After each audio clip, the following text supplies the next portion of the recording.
دارمش. جونم. بریم ببینیم رولزرویس 12 سیلندر چیکار میکنه.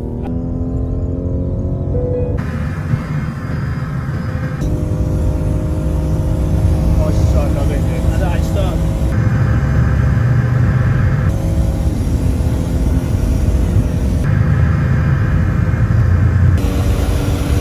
مانتا چقدر جا داره؟ 230 240 ته سرعتشو میخوایم ببینیم امروز.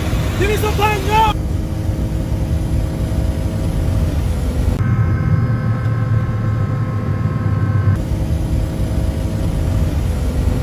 260 خدا دیگه تهش میشه.